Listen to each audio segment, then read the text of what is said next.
The American Adoption Congress 13th International Conference, April 11th to the 14th, 1991, in Garden Grove, California. This is program number D151, tape 13. Supposed to hold this. My name is Pat Kellogg Friedman, and I guess it's not a microphone. It's just to the tape thing. To my right is Fran Levin, and to my far right is Jane Servadio. We are all birth mothers, and we've all had reunions, and I guess I start, and I'll just tell you about my own experience. Fran and Jane will tell you about theirs, and then we'll open it up to discussion, questions, and that sort of thing. What the title of the workshop is Beyond Unification, and where I would like to start this, as far as my own personal story is concerned, is that is where I made my decision to search. We were just talking about this. My life obviously was changed dramatically by the experience of having a child and having to relinquish him. That part of my life basically was put on hold. Excuse me. And I sort of woke up when I had my second child and finally, ultimately made the decision to search. I did my search. It took approximately a year. Well, actually, no, it took less than a year. It took about 6 months to actually get the information. It took me another 6 months to finally get up the nerve to do anything with that information. I finally wrote to the adoptive mother. In the process of searching, I discovered that she'd been married and divorced twice and was remarried a third time, which was extremely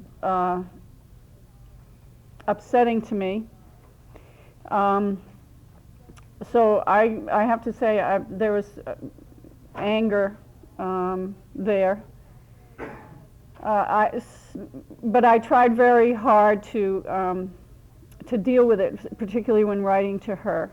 I wrote to her directly, included a letter to my son in an unsealed envelope so that she could read it and know that I was not saying anything to him that I wouldn't say to her.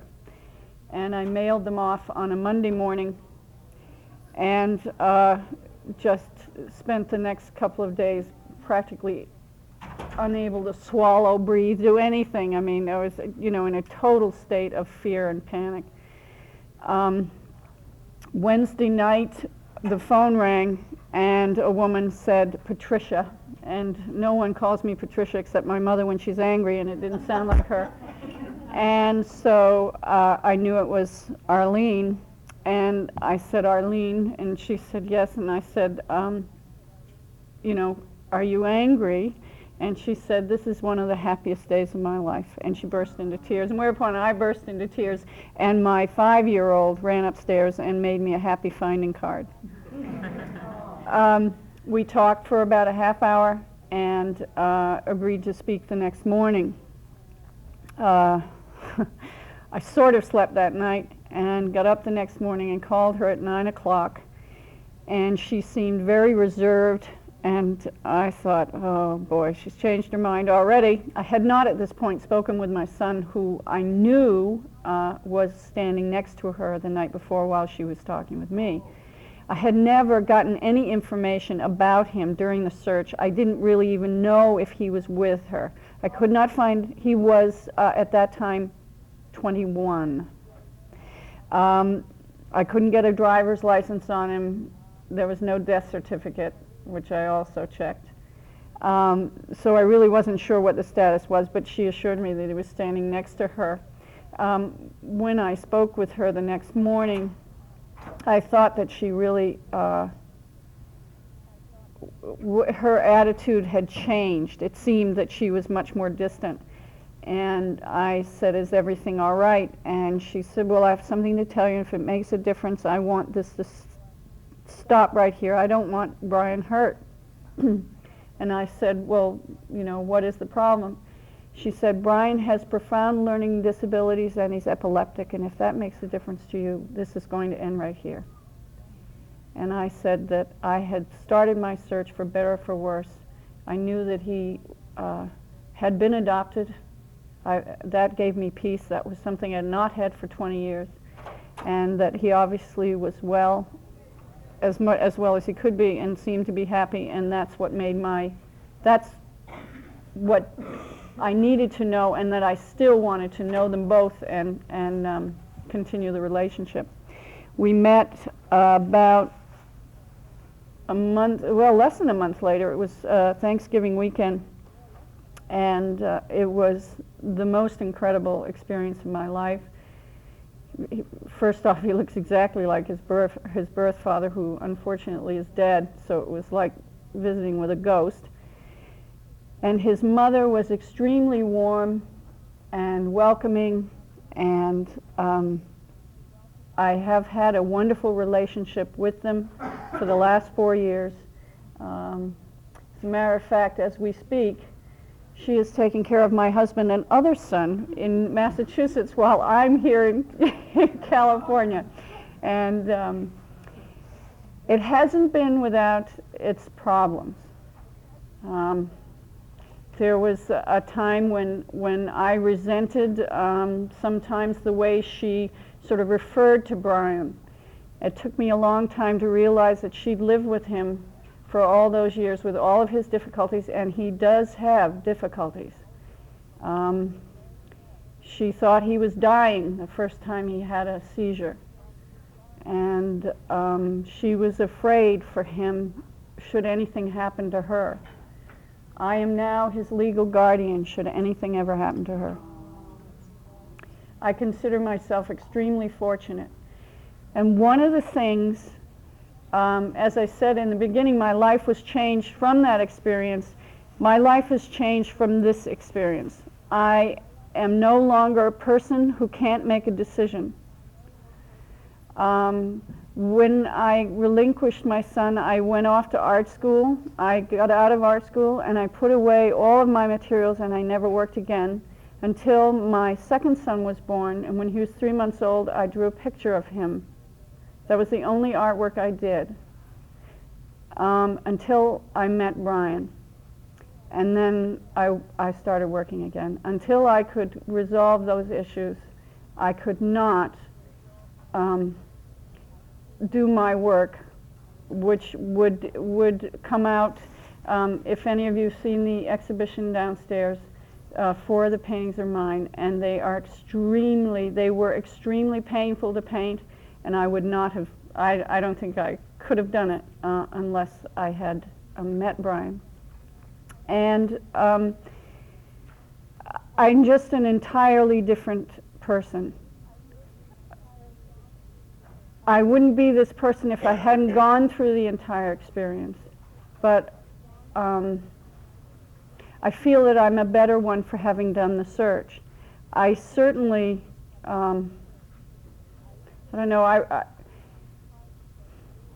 it's really hard to say.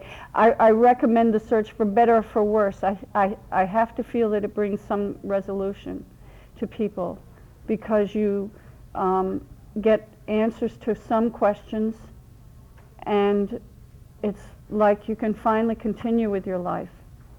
I had not continued with my life. One of the funny things is that when I met Brian and I met his mother is also an artist, and she had done a drawing of Brian when he was 3 months old, and the drawing my other son, these two drawings are almost identical. But I really have to say that the search, the reunion, for better or for worse, and there were rough times, there were really rough times, and I imagine there still will be. We are different people. I'm politically and otherwise, we don't see eye to eye, his mother and I, and she and I actually have more of a relationship than Brian and I. He comes and stays with me, and he loves being with his brother, and I love having him and everything, but he is limited, But with his mother, we we don't always see eye to eye, so it's tough. But this is a special relationship that we have, and we both consider ourselves very fortunate to be able to know one another. Yes? What about the adopted father? What about the adoptive father? She was divorced from him when Brian was 6 years old, and he died about a year before I actually met Brian. She has remarried twice. Yeah, and she's married now to an Episcopal minister, and he's fine. I mean, we really all get along. We really do. Yes? With the epilepsy, was this something genetic? Well, the epilepsy wasn't genetic.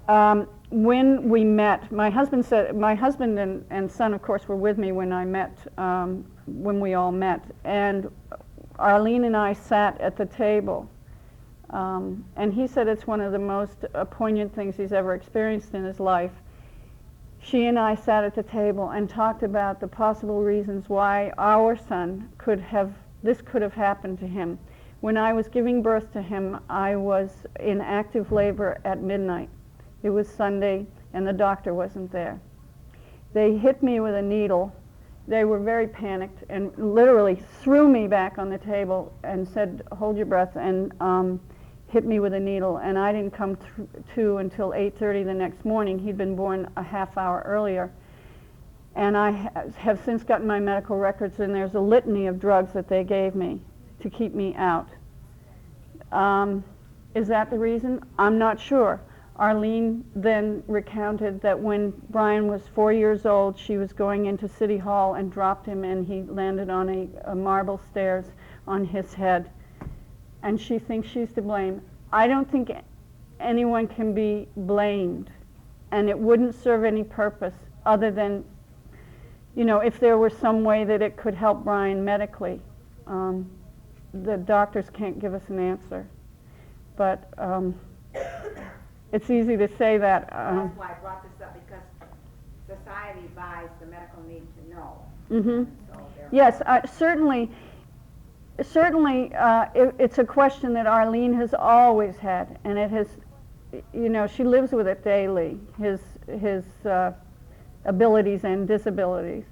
And so, yes, she would have liked to, it might have given her a little peace of mind had she had that piece of information, which she did not have. Of course, nobody told her that, nobody told me what his birth experience was. She might have, I think she's lived with a tremendous amount of guilt, figuring that it was that accident that did it. No one can prove that either one of those experiences was the one that caused it. Yes? What did Arlene mean by the fact that it was the happiest day of her life? She was thinking about searching for me. To find me, and it was not too much longer after that she actually asked me if I would agree to be his guardian should anything happen to her. I think she lived in great fear that no one would take care of him if something happened to her. And I think that's what it was. But she was actually going to search for me. So now I'm going to turn it over to Fran. See some faces from the last workshop that I was in the audience from. You need to hold that. And some of the material that was covered there is certainly applicable here. It's hard for me to know where to begin with my story, and initially I was going to begin at the time that I decided to search, but it occurred to me that that wouldn't be very meaningful unless you knew something about me before that and about what my experience through all the years prior to that meant. In the last workshop, some of us were talking about the moment that you surrendered your child and what that meant.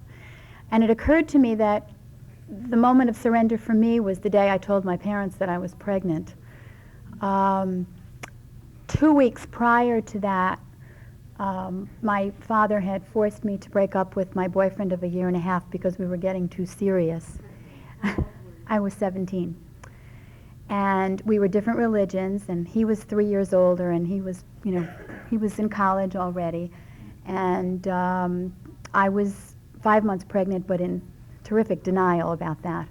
And so, because I was a good kid and I wanted to please my father, I agreed to break up with this boy that I loved. 2 weeks later, I went to the doctor. The doctor gave me an hour to get home and tell my mother, or she would call and tell my mother. And I did that. An hour later, I had my first Valium. My first and my last, by the way. I think that was the moment when I totally lost control of my entire life. I haven't told this story for a year like this. From that moment on, no one asked me how I felt. No one asked me what I thought. No one asked me what I wanted. I was prohibited from talking to any of my friends. I was shipped off to New York City. I live in Connecticut. It's about an hour away from New York. I was shipped off to New York to spend a week with my grandparents. I came back after that week, and my aunt was instructed to babysit with me every day for the next week.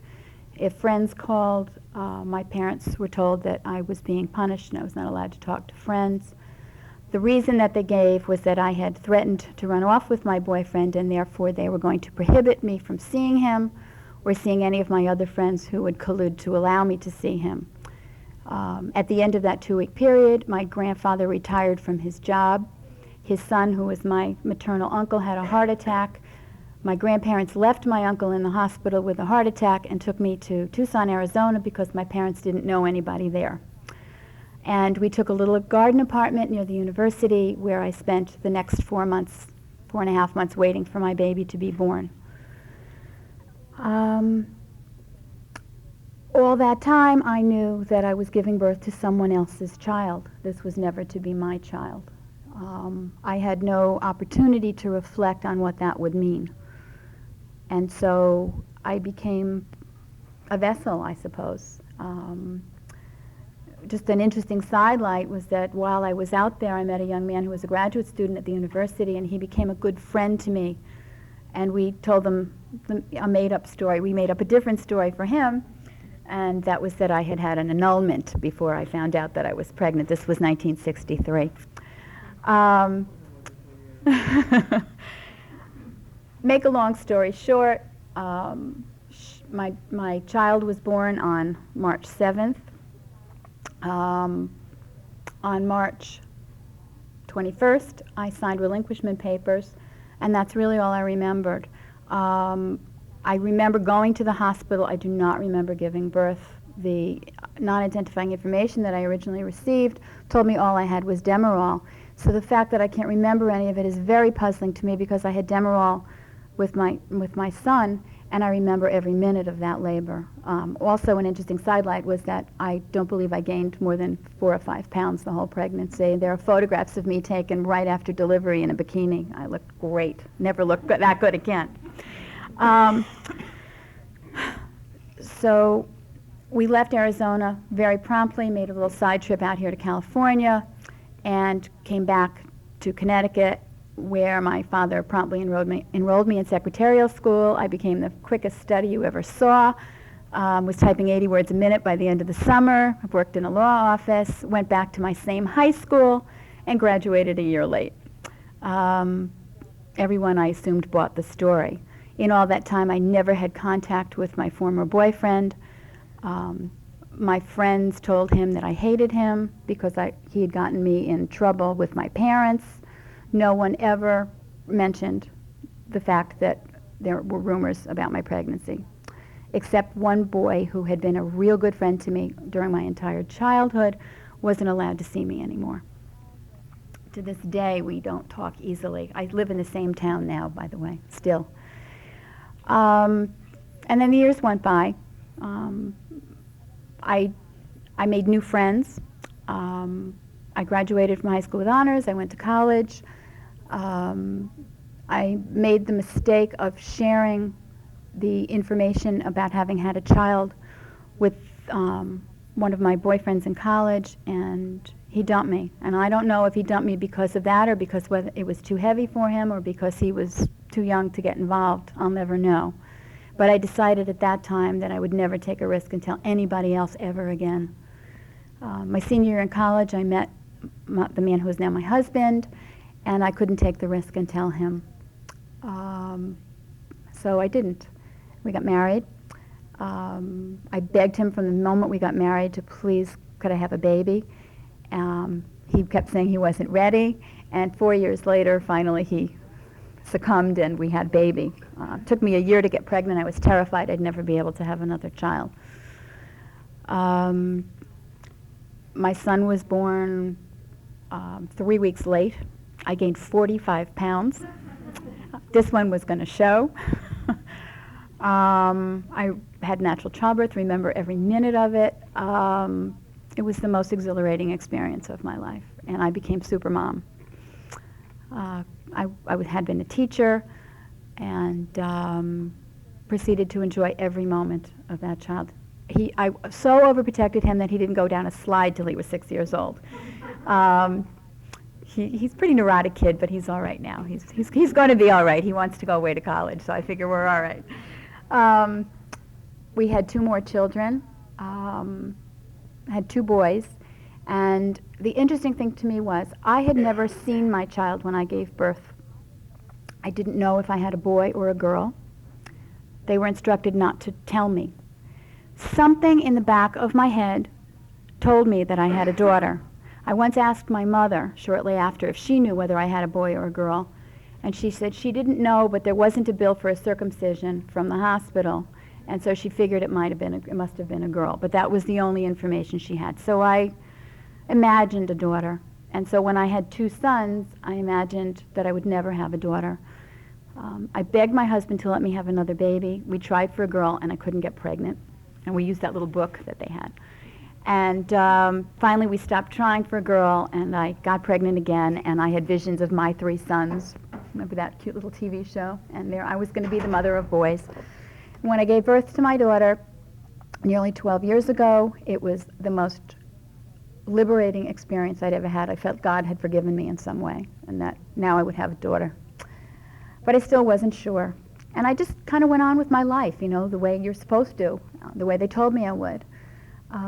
I can't say that I was in excruciating pain all the time because the denial was so wonderful. It kept me in.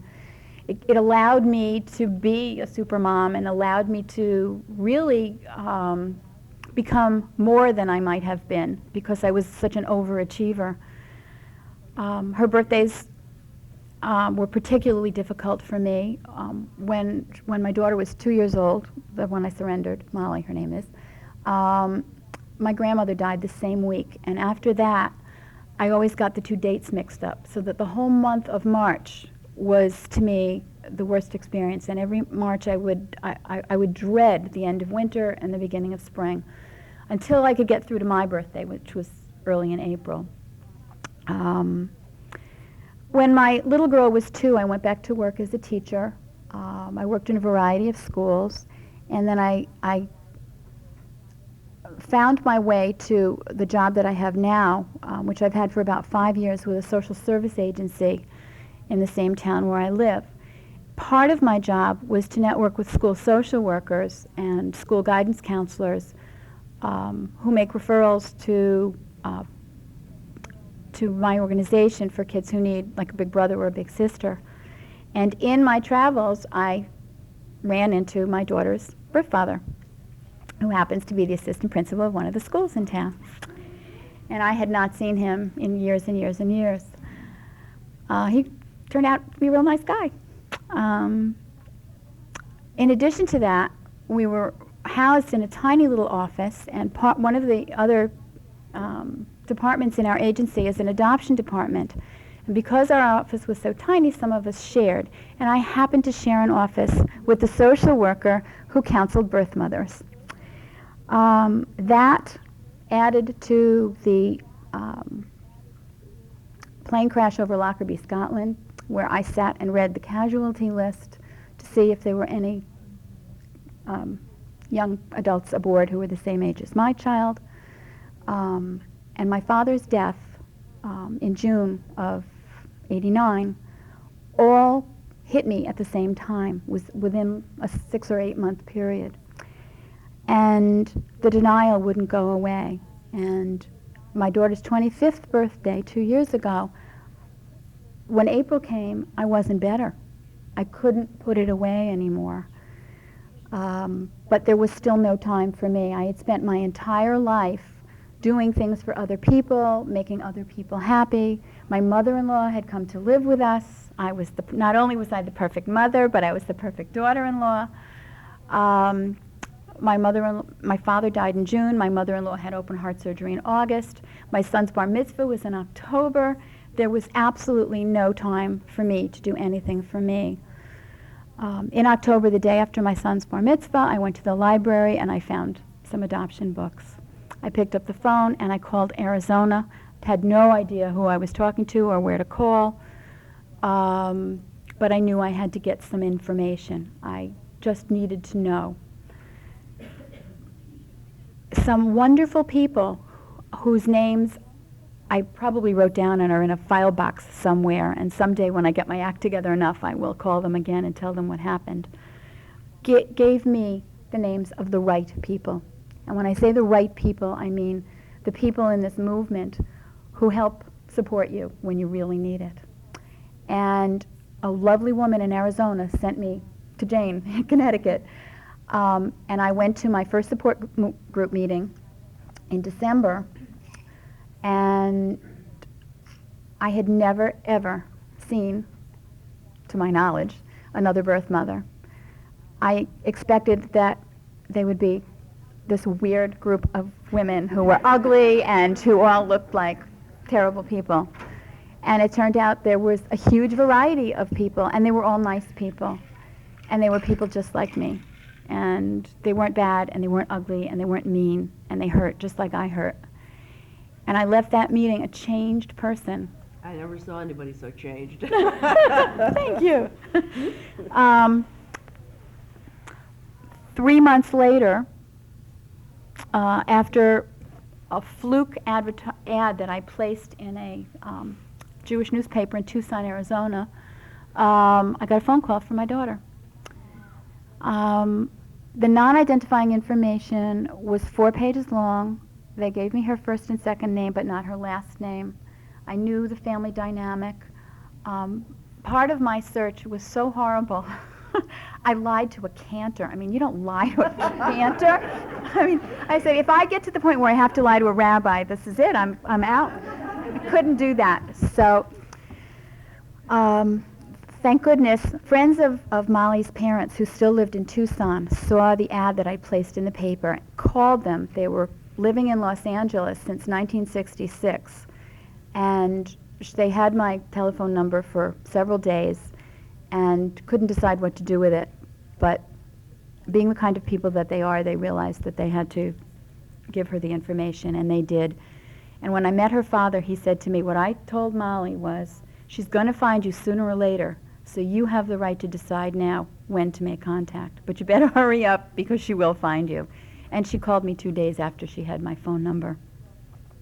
I know that's a very long story, but I think it's important to understand the whole denial, the whole process of search, and what I discovered. I sat down and I began to write, and I hadn't written since my early years of college. It had been years and years and years. I had forgotten that I knew how to write, that I could write poetry, that I could write beautiful stories.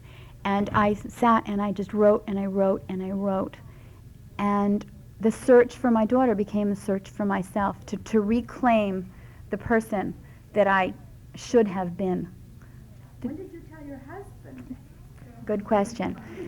When I made the decision to search after that little support group meeting back in December, he thought I was going to a bereavement group because my father's death had left me so depressed.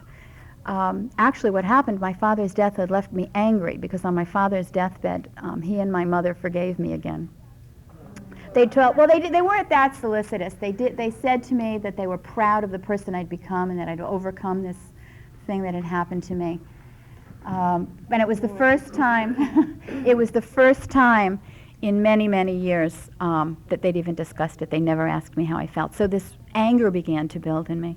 But when I finally made the decision to search, I decided that my daughter was not going to have to deal with being a secret. And even though I had never told anyone, I had to take the risk because finding her was more important to me than anything else in my life. One of the women in the group told me something that was the best advice I ever got from anybody ever, and I will give it to you or those of you who may be in the process of deciding how to tell people. If your marriage is good, it'll survive. If your marriage isn't good, it's a good time to find out. And if it's somewhere in between, either you'll work it out or you won't. And just because you survive this doesn't mean that you are indebted to this man for the rest of your life.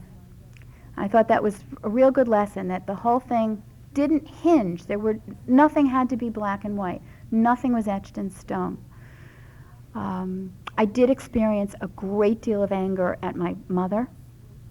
I experienced a great deal of anger at society. But I think that that advice allowed me to stand on my own 2 feet and be able to take risks I had never, ever taken before. I was terrified when I started to tell my friends, and it's interesting how I started to do that.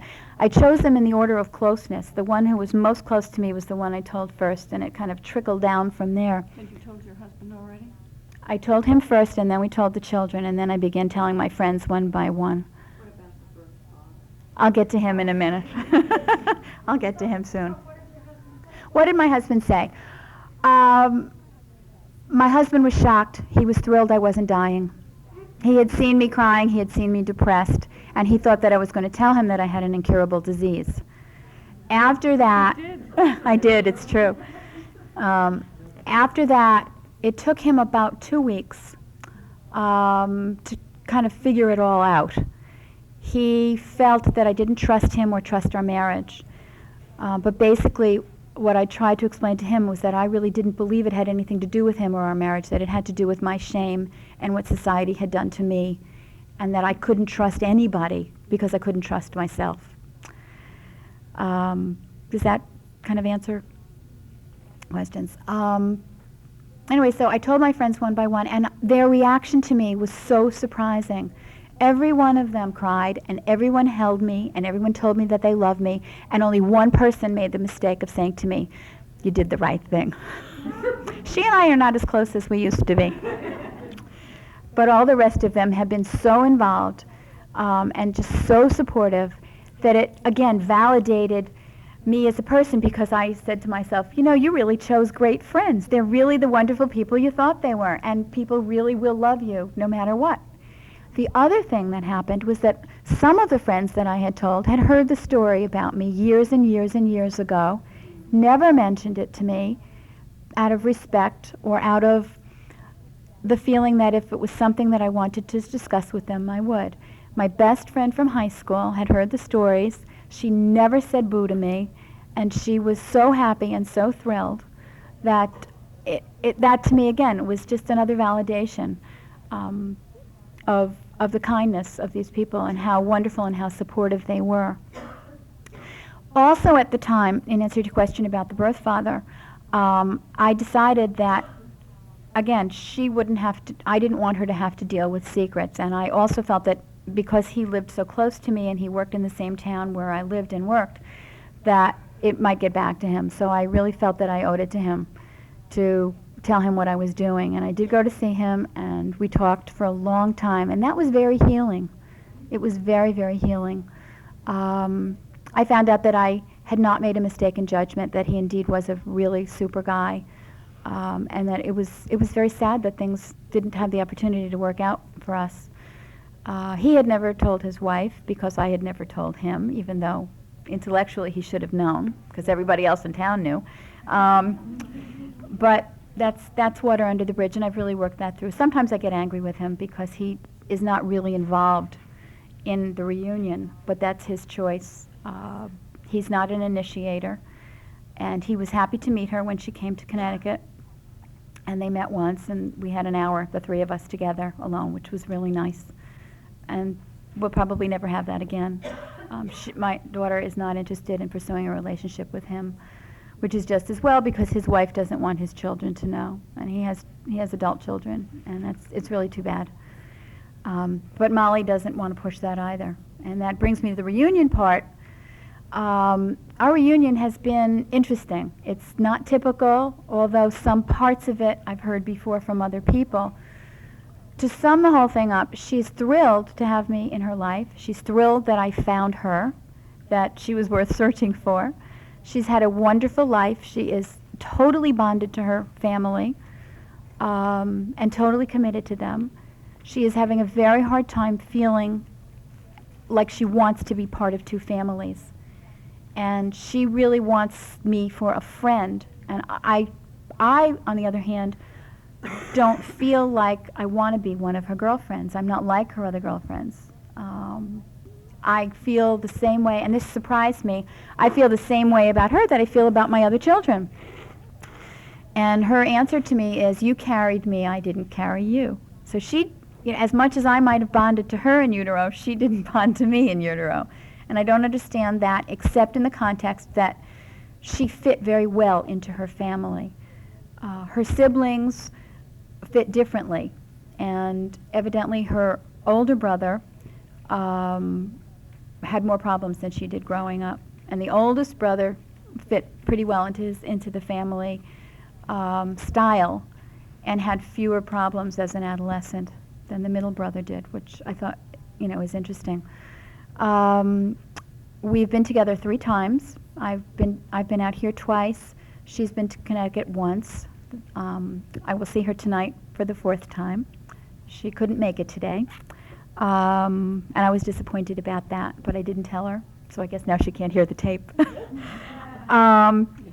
Well, she has not wanted to read any of the things that I've sent her. She just wants to be where she is.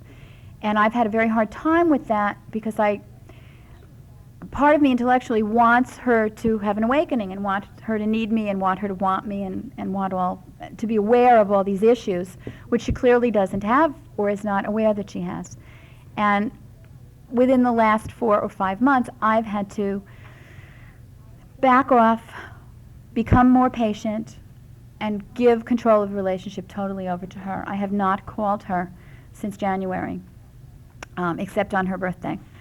And the only reason that I called her on her birthday was because she called me the night before. And I felt that gave me an excuse because she had been willing to call me. But she lives at home with her parents. She's 27. She's having a hard time. She's trying very hard to move out. Financially, it just has not been easy for her. And I have to respect where she is. And that's been the most difficult part of the reunion, I think. But I love her dearly. She has told me that she loves me. And whatever that means to her, it means to her. 6 months ago, if I'd been sitting here, you would have seen a very different woman. I was much more angry 6 months ago. I was much less patient 6 months ago. Our reunion is 13 months old now. And I can only expect that while we never really had a honeymoon, we're settling into something different now. And I am looking forward to the time when I can feel comfortable making phone calls to her again. Yes? How does your mother fit in with Oh. her? You want to know how my mother fits in with all this. My mother's had a very, very difficult time. At the very beginning, when I told her that I was going to search, she crossed her arms across her chest and she said to me, well, do whatever you have to do. That's what my mother said. Your mother said that too? I think a lot of mothers say that. My mother has expressed to me early on that, yes, she missed her granddaughter, or her grandchild at the time, that she and my father had spoken about her over the years, but they never wanted to discuss it with me because they felt that it might be too painful for me, and if I wasn't talking about it, why should they talk about it? Now that my father's gone, she doesn't have him to lean on anymore, and he was the one really calling all the shots all those years. So she's had to deal with being alone, being a widow, and having this drastic change in her daughter all in the same year. I think if you asked my mother, she would say to you that we are very close. I think that we are as close as we possibly can be, and I have seen a gradual change in her. When I came out last year and I started telling everybody in the world about my experience, coincidentally, she and I were teaching in the same school. I had a little part-time job. She would not allow me to tell people at school because that was her school and it was her territory, and she felt that she would be uncomfortable if people knew. I did not go back to teach there this year. I'm back in my social service job full-time. However, when Molly came to visit last June for the first time, my mother gave her a gift, and it was a very meaningful gift. And I think it was more of a gift to me than it really was to Molly, because Molly didn't really understand what the symbolism of the gift was. But all the women in our family collect antique teacups, and my mother has had the pleasure of giving those antique cups to my sister and my cousins, my female cousins. And she gave Molly 8 teacups. And I thought that was like really telling me, that she accepted what I had done. And she made a point of telling my daughter Alexis that, when she was a grown-up, she could have her teacups too. It was like a woman thing in the family. Yeah, I see you. Also, the other thing was that on her birthday this year, it was the first opportunity any of us had to express our good wishes to her for her birthday. And I'll just tell you a little anecdote. My mother was having a terrible time deciding what to buy Molly for her birthday and what to write on the card. So first we addressed the issue of the gift, and I went shopping with her, and we bought her a really lovely little nightgown, which I picked out because I knew she'd like it, and my mother felt very comfortable. As we're checking out at the counter, my mother's wallet was open, and there were pictures of my nieces, and the woman commented on how beautiful my nieces were, and my mother said, "Oh, I have beautiful granddaughters," and the woman said, "How many granddaughters do you have?"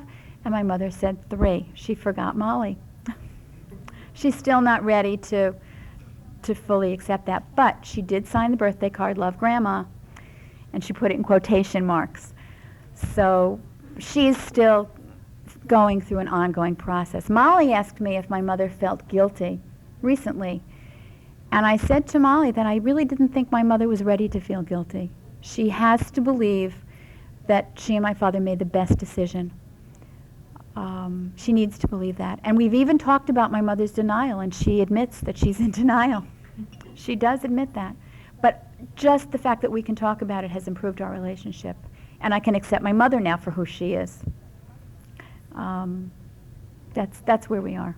You had a question? You mentioned a few months ago you were impatient about your relationship with your father, and I was hoping you could elaborate more on that. I'm here at this particular workshop because I'm trying to get more of a grasp on the conception of birth mothers, because I recently reunited my birth mother, and I want to know more about your impatience about you not calling her. Okay. The question is about my impatience with the relationship with my daughter. I think it all goes back to that old story about the one who searches has the greater need. The one who searches does the bulk of the work, and the one who's found hasn't had the opportunity to work through all those issues, nor may they want to at the time that they're found. Because I'm such an inquisitive person, I want to know what everybody's thinking at every moment. Molly doesn't want to do that, and I've had to respect that. I couldn't understand it. I tried so hard to understand that, because that's not how I am. The other thing that impelled me to search was that when I had signed all these papers, I used a fictitious name, and I had been terrified that she was looking for me and that she wouldn't be able to find me. And I had to deal with that too. And then the fact, I felt bad that she wasn't interested in looking for me. I'm not sure she ever would have searched. I'm really not sure. She seems like she's really together. She's very happy with her life. She's not, she did say to me that she felt whole, but she didn't know she wasn't until I found her. So there are lots of issues there. To get a perspective on how birth mothers feel, you have to really look at who the searcher is first. This is the end of side A. Please turn your tape over and continue on side B. Oh my much reading while I was searching, but so much reading. It was very, very helpful to me because I'm the kind of person that has to check out what all the possibilities are before I do anything, because then I'm prepared for any eventuality. And so I play the whole thing out endlessly. And that hasn't hurt. It really hasn't hurt. It prepared me better than if I wasn't prepared at all. I don't think you can ever prepare for the grief or the loss that you feel after reunion, but I had at least read about it, and so I said, well, at least I'm not crazy. You know, I know that other people feel like this. So that's pretty much where I am today. Yes, another question. What was the reaction of your children? I'm glad you asked me about the reaction of my children. My children never ceased to amaze me. I was terrified that my teenage boys would lose respect for me and that my daughter would feel displaced.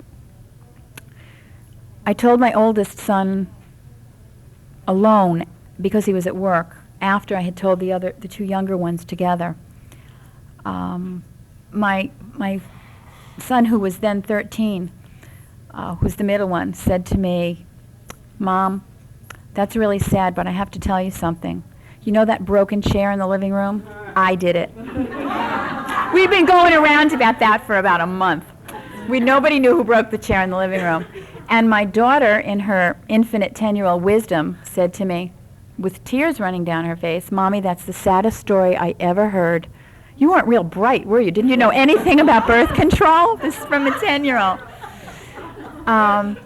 When my oldest son came in, who was then 16, my daughter made a point of pointing out to him that he was no longer the oldest. And he went, "Whoa," as siblings do to each other. And that was the only moment that he had like that. I assured him that he was our daddy and my first son, and that our first child together, and that it would make absolutely no difference in his life in terms of losing anything, and it hasn't. My mother's biggest fear, by the way, was that my children that I've raised would lose something. And the only thing that it seems to me they might lose is a share of their inheritance. I have not discussed this with Molly, but I did discuss it with the other 3 children, and I said to them I would really like to include Molly equally in my will, and they said, "Be my guest, we'd love it. She's our sister, and we love her." And the relation, Molly has no other sister but Alexis that she knows. Her father, Molly's father, has a daughter, but there's no relationship. And they have developed a beautiful relationship. Molly is 16 years older than Alexis almost, but they are great together. Alexis calls her on the phone, and she adores her and really looks up to her. And Molly thinks it's really neat to have a kid sister. She calls her twerp. So, any other questions? Jane. Thank you. I have a cold, so please don't mind if I sniff occasionally. I think I first started to search or think about it when my daughter was 13 years old. I had read an article in the paper about twins that had been reunited, and that was the first inkling that I had that people actually searched and found each other, or that adoptees would want to search. I called the number in the article, which was Alma, and I joined, but I never went to any meetings. They were in New York, and it was too far for me to go. And Alma isn't much help to you anyway if your child is underage. But I enjoyed getting all the literature, and I thought a lot about it.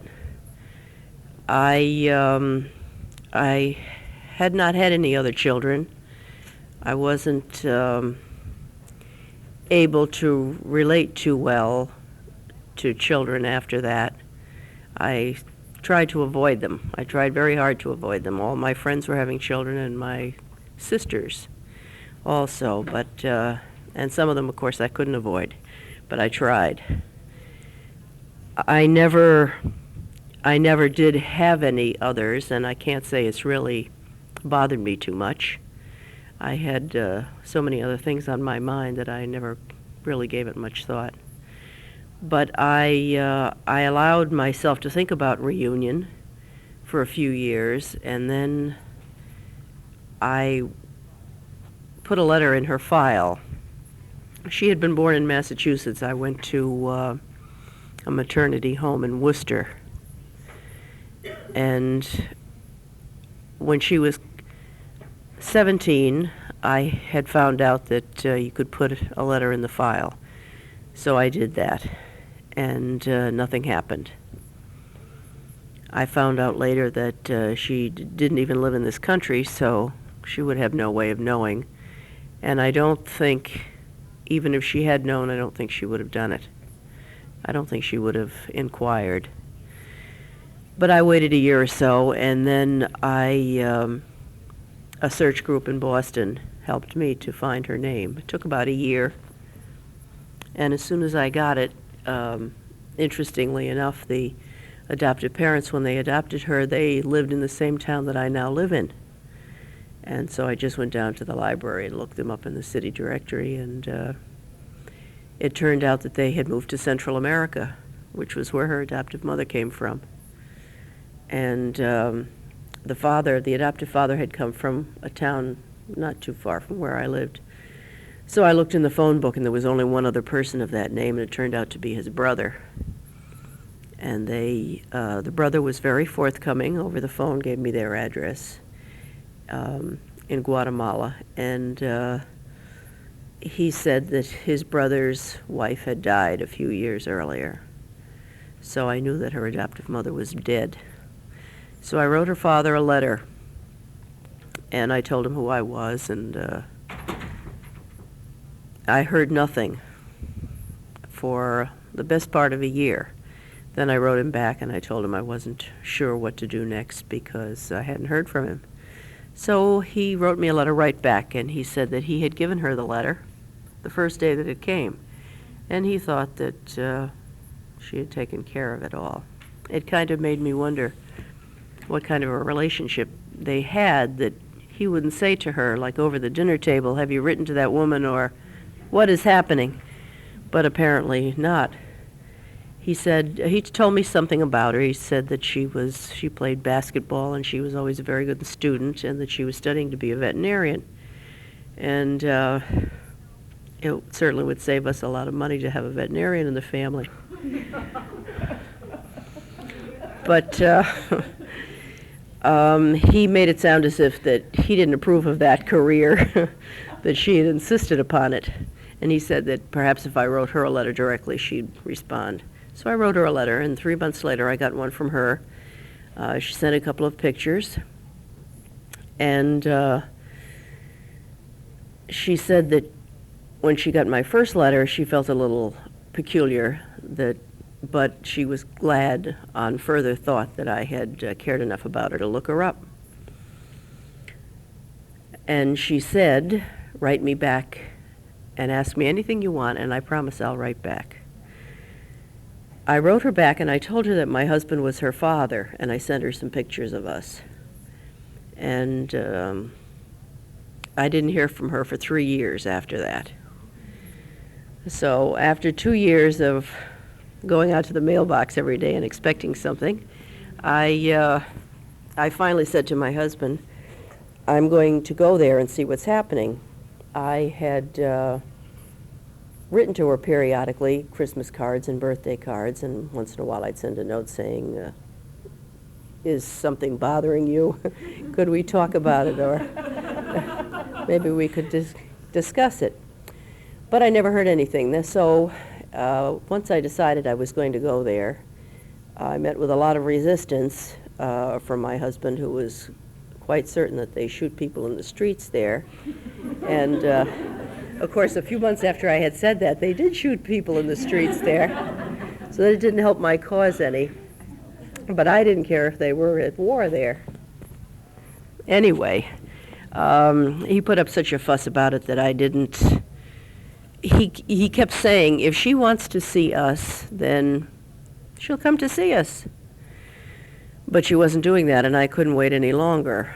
So I stopped talking about it. But then when the next February rolled around, her birthday is in February, I decided that I was going. So I said, I'm going, and that's it. And I guess once he saw that I had made up my mind, he didn't make any protest after that, although he did not offer to go with me. So I went, and I went to her address, which I had from the letter. She did not live there. At that time, her aunt lived there, and of course nobody spoke English. But no, I had written a letter saying I would like to come and see you sometime soon, because I didn't want her to write back and say don't come. But I don't think she would have.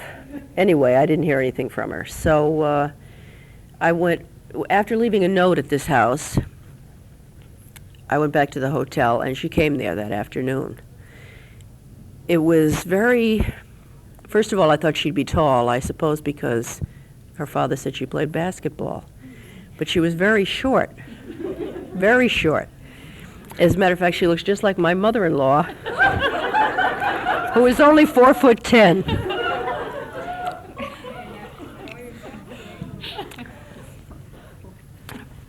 She does look just like my mother-in-law. But anyway, it was very anticlimactic. I guess I had always thought that when I first laid eyes on her, lightning would strike me or something. Something would happen anyway, but it was just like meeting any other person. And she came in, and she acted just as if we knew each other.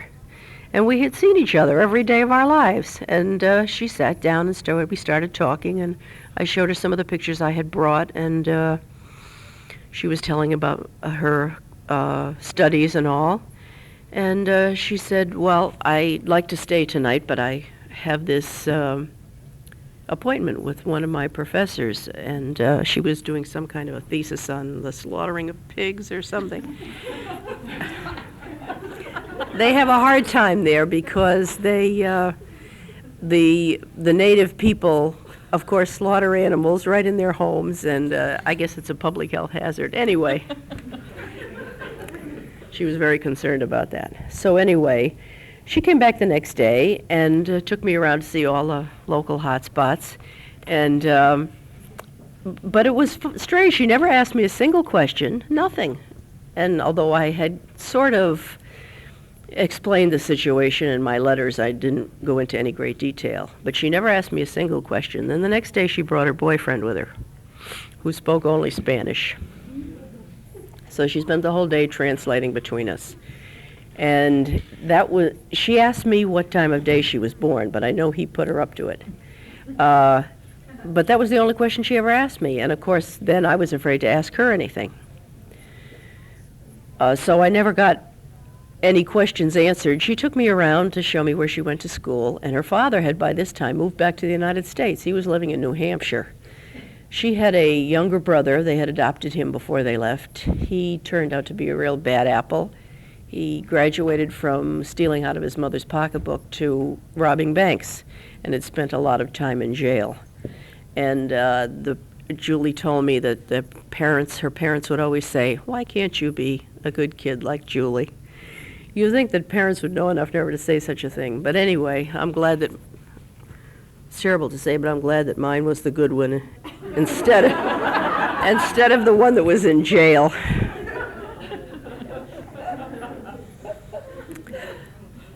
So I left, and actually, during the course of the conversation, we did have a lot in common. And although when she took me to her house, and she said, "Don't look in the kitchen." And of course I looked in the kitchen. There was a sink full of dirty dishes. So she certainly doesn't take after my husband, even though she looks like that side of the family, because he doesn't allow a dirty dish to rest in the sink for more than 10 seconds before he's over there washing it. But we seem to have a lot in common. But it was just kind of hard to get a conversation going. So when I left, How many days were you there? 4. By that time we had, it was obvious that we didn't have anything more to talk about. And I was kind of disappointed that I didn't get to meet anyone in her family, that her father wasn't there. I know she had an aunt and uncle, a few aunts and uncles on her mother's side, but she didn't seem inclined to introduce me. So I wrote her when I went back, and I didn't hear anything. Oh, she had apologized for not having written in so long. She's a terrible letter writer, she says. I thought 3 years was a little excessive, but I'm a terrible letter writer too, but I wouldn't let 3 years go by. But I wasn't about to criticize her anyway the first time I met her. So I didn't say anything. Then about a year later, we got a letter saying that she'd married this fellow that I'd met while she was there and had a baby. And she sent us some baby pictures. So, of course, I went around and bought a lot of baby stuff and sent it. The bank called me to see if anyone had stolen my credit card. And, but I couldn't write her a letter. I only sent these presents. I didn't write a letter. I didn't say anything in the box. And she wrote and thanked us, and every time something came, and it was a good 6 months before I was able to actually write a letter. I don't know what affected me so badly. It seemed as if at that point, when she got married and had a baby, her whole childhood was over, even though she was 24 years old by then. And I had missed the whole thing. And she had gone on to another phase of her life. And she told me what a terrible time she had with this baby, and the cord was wrapped around the neck, and she had to have a cesarean and everything. And I felt really bad and guilty that I wasn't there to help her out at all. She continued to send us pictures. And then when Robbie, his name is, the baby, was about 1.5 years old, I wrote to her and I asked her if we could come and see him, and her too, of course, come down on her birthday again. After about 3 months, she wrote back. Actually, it was a telegram. Have you ever gotten a telegram? It comes like in a regular envelope, and it looks like an ad, the kind of a thing that you throw in the wastebasket and you don't even open it up. My husband works for the post office. He opens every single thing. I had already thrown it in the wastebasket. He said, aren't you going to open that up? I said, no, it's just an ad. So he opened it up, and it was a telegram, and it said, we are expecting you. Not we are anxiously expecting you, but we are expecting you. This was about a week before I had these plane tickets, and he kept saying, we're not going if we don't hear from her. I said, well, maybe you're not going, but I'm going. Anyway, we went, and it was really funny. She treated him exactly the same way she treated me, just as if she'd seen him the day before. They met us at the airport, and she started talking right to him. I thought maybe she'd remark on how much she looks like him, but she didn't say a word. And, well, it's harder to see now because he's had his face rearranged by a windshield in the meantime. But when he has a whole new nose and everything, he used to have a big Italian nose, which she has also, unfortunately. But, and the little baby has my husband's ears. But anyway, she didn't seem to be, you know, you always say adoptees want to find out who they look like. It didn't seem to faze her at all. And they were living with his mother at the moment. And of course, she didn't speak English. They had us over for dinner. The mother never took her eyes off me for a moment.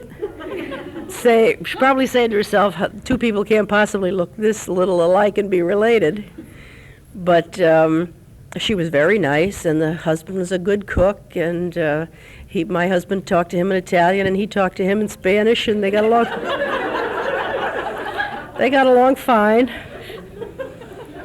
And they told us they were moving to the USA. She had finally finished school. The birth of this baby had interrupted her schooling. So after several false starts of not being able to get a visa and several other things, I would think that being married to someone who was an American citizen would automatically let him in anyway. But finally they moved here. In the meantime, her adoptive father had died in New Hampshire. We never would have known about it because she didn't tell us, except he came from Bridgeport originally, and his brother had put an obituary in, which my husband read on the way to work on the train. And he called me up when he got to work, and he said, guess who's in the obituary? So I really felt... So I really felt bad. I never got to meet either of her parents.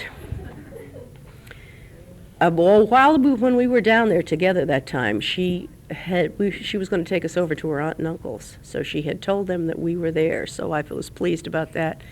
We never got to meet because that day the baby fell off the bed and broke his collarbone, and anyway, that was a big mess. But anyway, we never got to meet that aunt and uncle, but at least she had told them that we were there and who we were. Anyway, they moved to New Hampshire into her father's house, and it was way out in the sticks. Neither of them could get a job, so she decided she would take the New York State veterinary exam, and they moved to around Albany, which is where they live now. And we have seen her once, since they've been here. Christmas before last. We sent so many presents for the kid for Christmas that she felt it necessary to make a personal appearance, I think. Last year I tried not to overdo it so badly. But, it's hard. They have all these cute little kid things, you know. And I never had a chance to buy anything for a little kid. But she never calls me. But I've gotten over getting annoyed at that, I think. And I just figure I'll call her and save myself some aggravation. So I call her every few months, and she always seems very pleased to hear from me, and very friendly, and very chatty, and tells me what's going on, and, oh, didn't I tell you that? And I mean, I know that if she had told me that, I would remember. And that's about where it stands now. We really don't have what I consider to be any relationship at all. She treats us like two people she met at a bus stop. She's very friendly, but she has never actually acknowledged that we're related in any way to her. And Did she hug you or anything when you went there? well, she did, but and that pleased me at first until I saw that this is the way she habitually greets people. Must be what they do in her family. Doesn't mean anything. So, yes. Your relationship sounds very similar to one I have with one of my daughters. And for 2 years now, I've been wanting to ask her why it is this way. We talk every couple of months. She's very friendly. She's always glad to hear from me. I'll call you next week. I don't hear from her for 3 or 4 months. She calls me on my birthday but leaves a message on the answering machine. She doesn't call me when I'm at home. She calls me on her birthday and leaves a message on my answering machine. But I'm afraid to confront her. I'm afraid to say, look, why are we stuck? Why can't we move forward? The few occasions when I have been with her have been very good, very warm, very friendly, very satisfying. But at the same time, I'm very nervous. She's absolutely in control. I know that.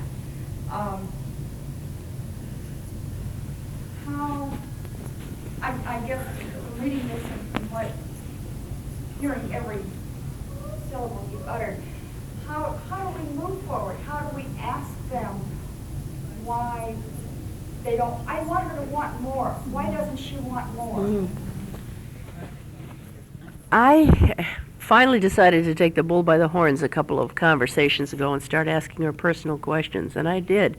And I asked her if she ever resented having been adopted or felt that she was rejected or anything like that. And she said, oh no, I had a very good family and I was very happy and content. And every question I've asked her, she's answered. I haven't asked too many yet. I limit it to 2 per conversation. And but I have them all written down, all the questions I want to ask. And but I figure I have nothing to lose now. And maybe if we can talk about these things, we will be a little closer. Can I answer that too? Sure. I sometimes think on some level, for those adoptees who have not worked the issues through, there may be trust involved. Why should they trust us? I mean, it's not an intellectual exercise for them, but I think on some subliminal level, they just don't trust us, and they have to hold us off a little bit. And, you know, like when I was talking before about my daughter kind of coming in and leaving, she sends me mixed messages all the time. All the time. And when I asked her about that, she got very upset. And she said, I just can't deal with this. And that's when I told her I wasn't going to be calling her for a while and gave control of the entire relationship to her. It was the most painful conversation of my life. I spent an hour and a half on the phone talking to her, crying hysterically. You know, I am a professional. I teach parents how to communicate with their children. I teach teenagers how to communicate with their parents, and I can't communicate with this person who is the most important person in my life. It's just that the time's not right for her to deal with that, and we can't move the relationship along. And I think that the answer to your question is you can't. All you can do is keep doing what you're doing and don't do anything to make it worse. There's a zillion questions. Over here? Yeah. Yeah. I have some similar thing to your thing where, you know, my daughter says, stop, this gets too much, this feels too intense. Actually, on our last visit, I couldn't believe this with myself, but I was sort of relieved that the visit was ending. It was so intense, and we never did have that honeymoon. She's in Turkey right now, and I thought the problem was not having permission from her parents. But now I'm hearing, you know, that, I mean, full heart permission. They have like, okay, if you must permission. But now that I'm hearing this, you know, here are parents giving permission, but there's still that thing. And all I know how to do is give it time and be available. And I did, with my case, I gave her a lot of that control. That really had the ring of the bell for me, what you said. I gave her that control. I let her initiate each connection. And then she would do a lot. Like, I wouldn't hear from her for months, and then she would call and talk for like 2 hours. And I would hang up, and I would be again. But when you do that, each time it's like that first intensity. Well, I think what happens is, and it's something that you said, when we decide to search, we've already worked through some stuff. We've already had however many years it's taken us to get to this point. The person that's found, in many cases, hasn't begun to deal with it yet. And I know for myself, the decision to search was made the day I gave birth to my son. And it took 20 years to actually move on that. But it was always there. I mean, you know, I would periodically say things to my husband like, how would you feel if someday some guy knocks on the door and says, hi, I'm your son, you know, that sort of thing. So it was always present with me. I was already working through it. You know, we have to give these people time. One of the things that my son said, and he put it very simply and very beautifully, I wasn't ever sure exactly how much he understood about our relationship. You know, this was when I first met him. It was the first time he'd actually come and stayed with me.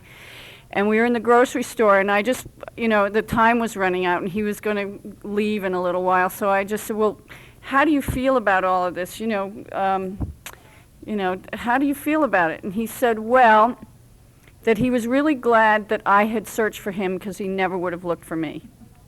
You know, he was really honest about this, and I know he never would have, because I know that he wasn't capable, perhaps, of knowing that he could search, and he was extremely threatened for his mother when I made contact. He was really afraid. Here she was on the phone talking to me, crying, and he thought that she was being heard. So he said that, you know, he never would have searched for me. But the one thing he was really looking forward to was having more feelings for me, which I thought was a very beautiful and very simple way of saying, I don't know you yet, and I'm looking forward to it. I'd just like to make a comment about this, because we're at a different piece. I I do psychotherapy and I work in a lot of doing post-adoptive services and work with a lot of adoptees who are struggling with this issue of birth parents who they've had a reunion with, who seem to want Too much. a relationship with them than they are wanting at this point. And one factor I think here is we're talking about people who are mostly in their early 20s. Yes. And if you think about developmentally what's happening in the early 20s, you have an intense relationship or any kind of relationship with an older person, you know, whoever it may be, to be operating around those kinds of relationships is really not developmentally where a lot of Right. people are. They're Right. learning who they are, what they're going to be, their own lives, and they're separating from parents and parent people. So partly I think that, I'm not invalidating what you're saying, I think that piece is there. Yep. But I think for adoptees who are like in their 30s and 40s, It's, their relationships with their yes. parents would be very different. Well, I think that that's, you know, the same for any relationship. Yeah, when you know, I remember when I was in my 20s, relationship with my parents? Give me a break. I mean, you know, there wasn't anything that really meant anything to me at that point. And now, obviously, and certainly 10 years later, it was much more important to me. I mean, we change and develop. Yes, I think that development probably does have something to do with it. You've had your hand up for... I wanted to just absolutely underscore what you said about the whole individuation separation process. I think that's a big chunk of it. But the other thing I wanted to say is, what are your kids that you found? What do they call you, the three of you? My son calls me Pat, but he sends me Mother's Day cards to his mother. Yeah. What does Molly call you? Well, she called me Mom once or twice, kiddingly, because I think it was uncomfortable for her, but by and large she calls me Fran. But when she calls and she gets one of the other kids on the phone, she says, "Is Mom there?"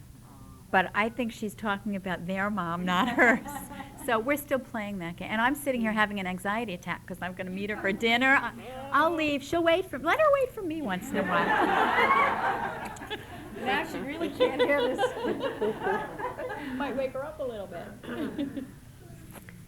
My daughter just calls me Jane. She tells me her son calls me the UPS lady.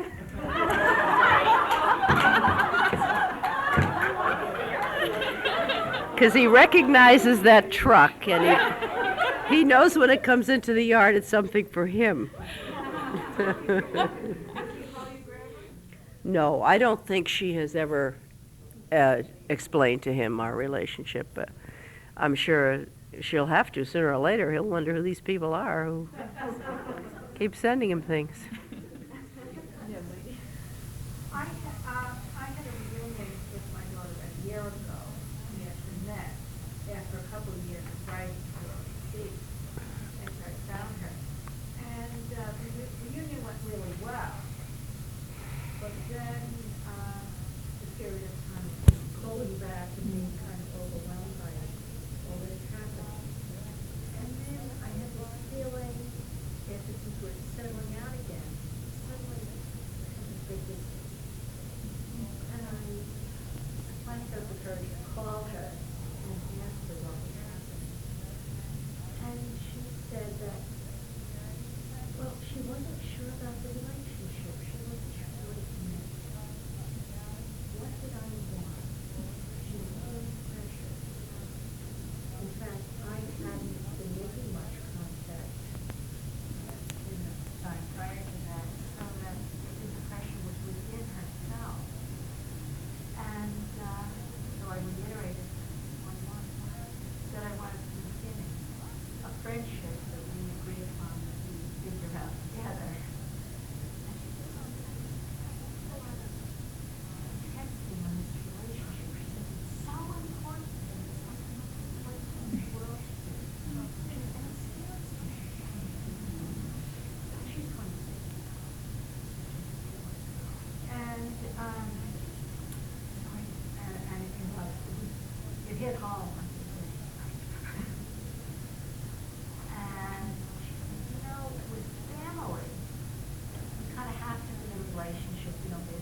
conference, I'm gonna go up to Seattle and spend some time. I'm gonna work on it, try and figure this out. But I think what she had to say is so true. I mean, and what you're saying is that she's the most important relationship in my life. Well, is that a little out of whack? It feels so important because we've been waiting so many years to fix it. I think all these feelings become very telescoped after the reunion, and that you run the full gamut of the things that would have happened naturally. The intense bonding, the needing to be together all the time. I mean, if you've had children that you've raised, you spend every minute with them when they're little. And when they're sleeping, you watch them sleep, and all these things that you do with children. I remember when we first met, I had this incredible need to touch her and to stroke her and to play with her hair, and I felt so stupid doing this with a grown woman. She was very tolerant of that need, and I mentioned it to her, and I thanked her for being so tolerant of it.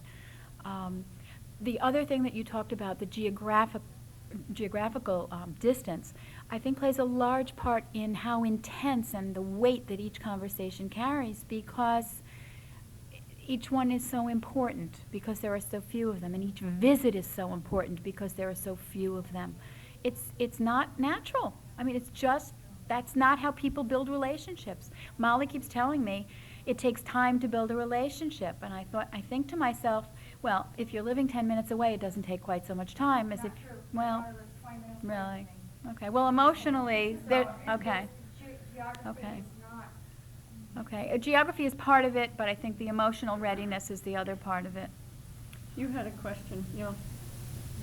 Yeah. Nice and loud. I'm real interested and helped by these stories that I get that mine is not unique. In fact, it's one after the other, it's all the same. I've been comforting myself with a couple of things. One is that we have a lot of comfort. We have the rest of my life.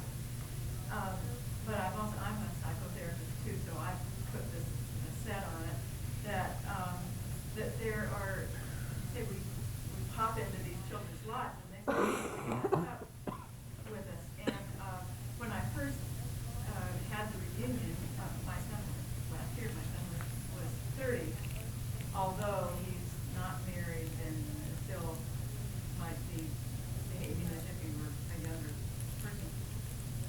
But it was ecstatic, and he expressed himself in these exquisite letters and sent the first thing out of the chute was he sent me pictures of himself as a little boy. I go, well, when you come out here, I want to show you where I went to walk down the street to grade school, and sent me a Valentine or a Christmas card he had made in the fourth grade, a little boy thing. And then as things have progressed and he has dropped back in a rather drastic way, I thought, well, he denied that he was angry before, but maybe in developmental terms, he started out in his infancy stuff, this reunion as a baby, and he's moving into his adolescence, and he's not reflective. He doesn't know it, and probably still would admit that he's angry, but his behavior is sounding like appropriate adolescent type of stuff. Hey, what was this? You know that. What are you? And so, I figure, well, if he went from 0 to 13 in 1 year, maybe he'll get to 20 next year. I've heard that before. I think the literature certainly supports that, to the accelerated, yes, absolutely. He's had enough longevity that you can confirm that. And that the stages do follow a pattern in the relationship, but the length of time is not consistent. There was another question over here, and I think then that'll have to be the last one. I just want to say I met my son 10 years ago, and it really helped to use other people in our relationship, because I think we're too close. It's so intense. And so, like, he got to know cousins that were his age.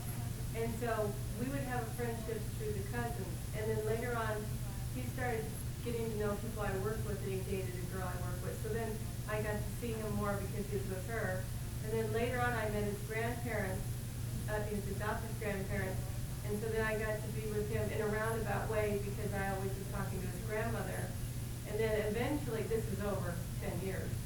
And then eventually he got married and I'm real good friends with his in-laws.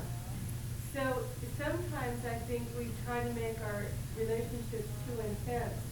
And it helps to use relatives or friends to smooth it out when you're going through all these emotions.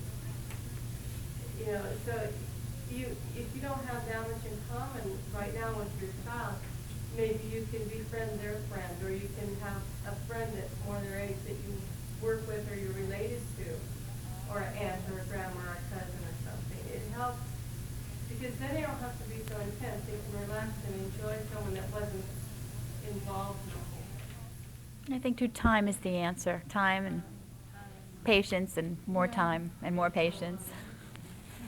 Thank you. Thank you all.